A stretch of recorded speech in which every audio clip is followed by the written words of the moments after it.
A technical manifesto, the Bitcoin white paper, was released 14 years ago today. Let me get this alerts turned off there. Boom. All right. We can do it. We had a busy weekend. Yeah, so a technical manifesto, the Bitcoin white paper, was released 14 years ago today under an MIT public license for all to learn from, share, and enjoy. Quote, I've been working on a new electronic cash system that's fully peer-to-peer with no trusted third party, end quote. Those were the words pseudonymous Bitcoin creator Satoshi Nakamoto used to greet the world some 14 years ago in an email releasing the Bitcoin white paper. To this day, nobody still knows who Satoshi is. Since April 23rd, 2011, nobody has heard from him, her, or them after they signed off an email saying, I've moved on to other things. It's in good hands with Gavin and everyone. A technical description, the Bitcoin white paper was the first document to outline the principles of a cryptographically secured, trustless, peer-to-peer electronic payment system that was fundamentally designed to be transparent and censorship resistant, as well as put financial control back in the hands of the individual. At that time, the world was gripped by a financial crisis catalyzed by excessive speculation in the financial markets and banks risking millions of dollars worth of depositors' money.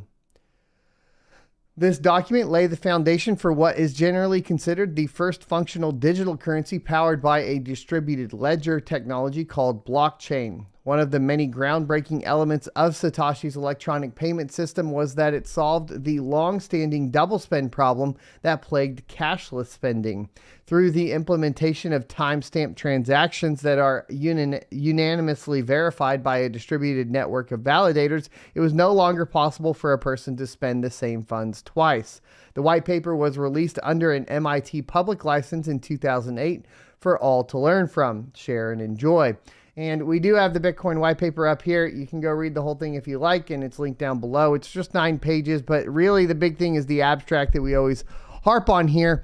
And we'll kind of get into it because obviously the inception of Bitcoin from the very get-go was around, basically financial struggles, essentially in 2008 from the housing crisis and so on.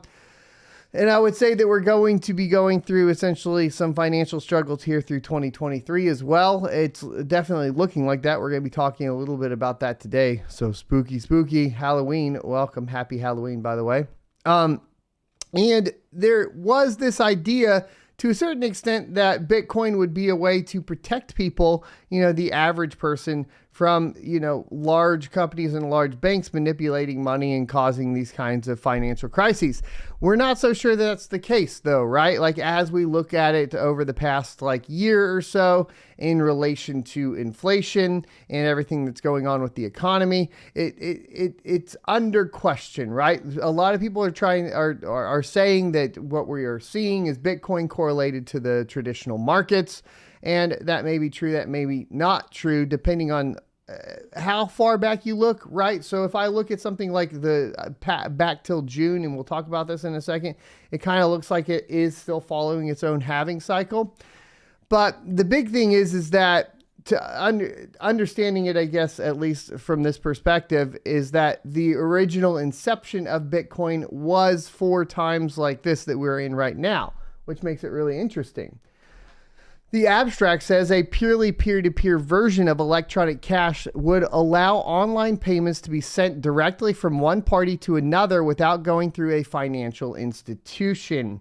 Digital signatures provide part of the solution, but the main benefits are lost if a trusted third party is still required to prevent double spending.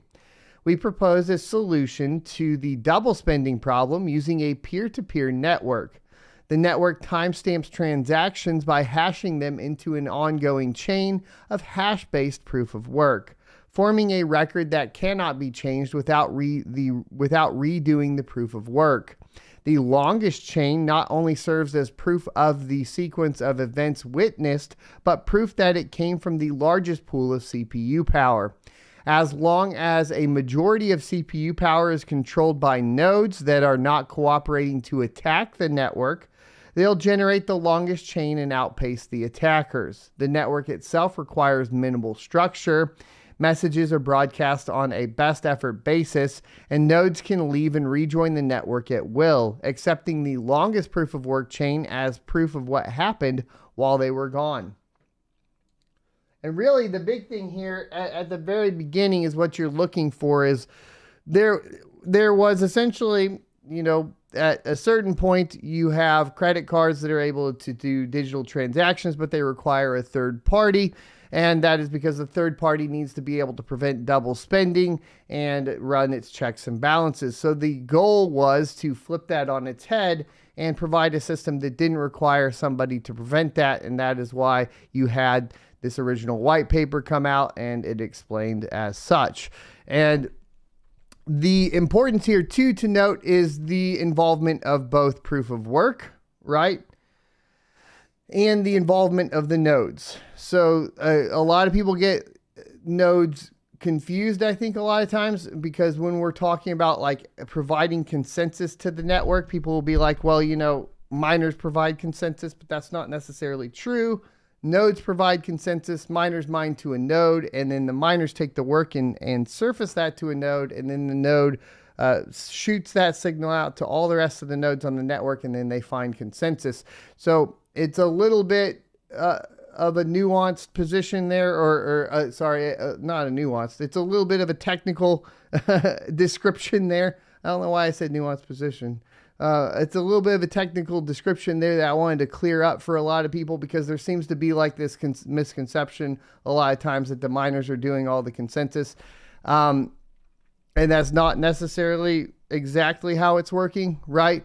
The nodes are going to be able to provide consensus between each other, even without proof of work. That's how it works within proof of stake as well. But there is like some form of solving that has to be done even within a proof of stake network. It's just, how is that centralized, right? So you utilize less power because you are essentially utilizing virtual private servers on proof of stake, but you are still using computing power, right? If we're being completely honest at the end of the day. Anyways, Bitcoin is here. It does appear to be here to stay. And the question is will it have any sort of impact on the way we function day to day? And I think that's something that people have been asking for a while.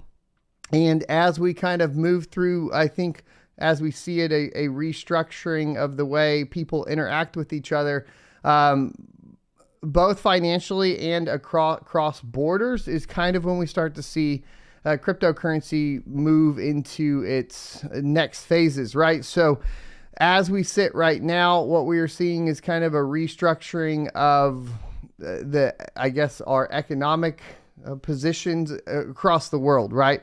We have a lot of economic strife being caused by, whether it be by Ukraine and Russia, or by BRICS, or by BRICS and the reserve currency, right? Or the lockdowns in China and everywhere else that cause supply shortages and so on, or the mishandling and misprinting or overprinting of money in general, fiat currencies. All of that is kind of coming into a head to where cryptocurrency starts to actually make sense to some people. The latest example of this, right, would be the collapse of the Argentinian dollar, where essentially the money was worthless, and the people that lived there, the citizens of Argentina, needed a way to protect their capital. Well, to protect your capital, you actually had to already be of a certain ilk, right? You had to be basically more financially well off to have access to a financial institution that had access to the US dollar, so that you could put your dollars into the US dollar, your Argentina dollars or whatever, into the US dollar, so you could protect it. So unless you were upper class, you didn't have access to these financial institutions. Now, crypto, of course, provided a way through stable coins and exchanges for anybody to be able to participate within basically participate within protecting their capital. And so you ended up in a position where, yes, we already are seeing cryptocurrency utilized in this manner. And the question is will this follow through to the rest of the Western world, or is it basically just a tool to access the US dollar, right? So when we talk about cryptocurrency right now in general, especially as it pertains to putting power back into the hands of the individual, right? Putting financial power back into the hands of the individual. There are steps to that, right? You don't just race directly to Bitcoin and all fiat disappears overnight and everybody lives happy-go-lucky and there's no financial institutions or governments or nation states controlling anything anymore. That's not how the world works. It never will work that way. It will always be somewhere in between and a step in between, A and Z, right? So we could be on step C or D or whatever it may be, but what are we seeing, right? We are essentially seeing people access the reserve currency of the US dollar through cryptocurrency and not having to utilize financial institutions to get there, which is kind of the first step. That's a big deal. Like, that is not something that would have been able to be done without cryptocurrency. And so, yes, cryptocurrency is having a very direct effect on, essentially the global macroeconomics at the end of the day. And then if we take that even further, we start to see what happens with sanctions and things get even more weird, right? So if we take a look at something like Russia and bypassing essentially sanctions with Bitcoin, that is something to bring up as well. And there are people on both sides of the fence here on whether you should allow sanctions or allow cryptocurrency to be sanctioned or not allow it to be sanctioned. And that is a debate that we've definitely had on this channel. The point, though, that I'm trying to make today is the utilization of it, right, to essentially bypass traditional financial institutions. So I'm not really going to go there. As far as from the miner perspective, though, it is important to point out that Russia is utilizing essentially Kazakhstan by sending money to them to build up their power so that they can mine. So almost a proxy power of Bitcoin hash rate going from Russia to Kazakhstan, which is interesting. But what we are seeing is a shift in the way that capital is handled and essentially basically countries interact with each other. Different currencies that we're seeing interact with each other differently as well.